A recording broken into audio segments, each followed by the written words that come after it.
जीवन और मृत्यु ये दोनों हर किसी के जीवन में होंगे, चाहे वो अमीर हो या फिर गरीब। किसी के जीवन पे हमें जितनी खुशी होती है, हमें मृत्यु पे उतना ही गम होता है।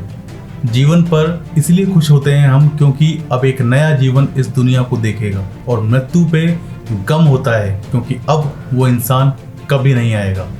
अब उसे जलाने या फिर दफनाने के बाद हम कभी उसे नहीं देख पाएंगे। लेकिन आज मैं आपको एक ऐसे देश के बारे में, एक ऐसे देश के त्यौहार के बारे में बताने वाला हूँ जहाँ मृत्यु के बाद यानी कि दफनाने के बाद हर 3 साल बाद उस मरे हुए इंसान को फिर से निकाला जाता है, उसे साफ सुथरा करके उसकी पसंद के उसे कपड़े पहनाए जाते हैं और पूरे शहर में घुमाया जाता है। उसके साथ फोटो सेशन तक होता है और उन्हीं नए कपड़ों में उसे फिर से दफना दिया जाता है। नमस्कार, मेरा नाम राहुल नारायण है और आप देख रहे हैं द टर्रम टू। तरह तरह की विचित्रताओं से भरी इस दुनिया में मनाए जाने वाले कई त्यौहार भी बड़े विचित्र हैं। ऐसा ही एक त्यौहार है इंडोनेशिया के दक्षिण सुलेवारी प्रांत के तोराजा समुदाय द्वारा मनाया जाने वाला मा नेने फेस्टिवल। मा नेने फेस्टिवल का संबंध जीवित नहीं बल्कि मृत लोगों से है। इस त्योहार को लाशों की सफाई का त्योहार भी कहा जाता है। परंपरा के अनुसार इस त्योहार के दिन लोग अपने प्रियजनों के शवों को कब्र से बाहर निकालकर उसे नहलाते हैं, उसे धुलाते हैं, उन्हें अच्छी तरह से नए कपड़े पहनाते हैं, खासकर वैसे कपड़े जो कि उन्होंने अपने जीवन अवस्था में पहने हो या फिर पहनना चाहते हो। फिर उन्हें सजाते हैं, संवारते हैं और उसके बाद उन्हें पकड़कर पूरे गांव में टहलाते हैं। अंत में वापस उन्हें उन्हीं कपड़ों के साथ उनकी कब्र में दफन कर देते हैं।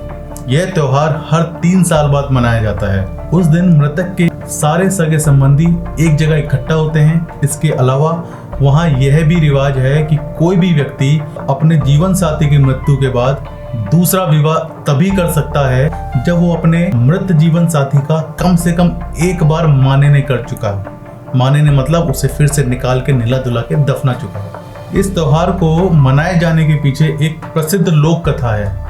इसके अनुसार करीब 100 साल पहले बापुर्रू नामक एक गांव का एक युवक जंगल में शिकार खेलने गया था। उसका नाम था पोंग रुकसेक। वहां उसे एक पेड़ के नीचे एक लाश शत विशत हालत में दिखी। वो पूरी तरह से गल चुकी थी, मात्र हड्डियों का ढांचा ही नजर आ रहा था। पोंग रुकसेक ने अपने कपड़े उतारकर उस मृत शरीर को पहना दिए। फिर उसने श्रद्धा भाव से उसे कब्र में दफन कर दिया। उस दिन से उसके जीवन में बहुत ही सकारात्मक, बहुत पॉजिटिव परिवर्तन आने लगे। क्या आने लगे? उसे धन, उन्नति, वैभव ये सब मिला। उसके अनुसार इसका श्रेय उस अनजान शव को दिए गए सम्मान को जाता है। इस घटना के बाद से अपने पूर्वजों को सम्मान देने की यह परंपरा शुरू हो गई। इस त्योहार को मनाने के पीछे की मूल भावना अपने पूर्वजों के प्रति सम्मान व्यक्त करना है। समुदाय के लोगों का मानना है कि मृत्यु के बाद भी लोगों की आत्मा अपने परिजनों के आसपास भटकती रहती है। अगर उनकी कोई इच्छा अपूर्ण रह गई हो तो उनके लिए तड़पती रहती है। इसी कारण प्रत्येक 3 साल के बाद इस त्योहार को मनाया जाता है। समुदाय का मानना है कि ऐसा करने से उनके पूर्वज प्रसन्न रहते हैं और उन्हें सुख समृद्ध जीवन का आशीर्वाद देते हैं। ये नई लेकिन अजीब जानकारी आपको कैसी लगी अपने कमेंट बॉक्स में लिख के जरूर बताएं। चैनल अगर सब्सक्राइब नहीं किया हो तो आप इसे सब्सक्राइब कर सकते हैं, क्योंकि जैसे जैसे सब्सक्राइबर बढ़ते हैं हमारा मनोबल भी बढ़ता जाता है। वीडियो अगर आप फेसबुक पर देख रहे हैं तो आप इस पेज को भी लाइक कर सकते हैं। वीडियो को शेयर करेंगे तो ये ज़्यादा से ज़्यादा लोगों को पहुंचेगा और उन्हें नई जानकारी मिलेगी। मैं हूँ राहुल नारायण और आप देख रहे हैं द टर्रम टू।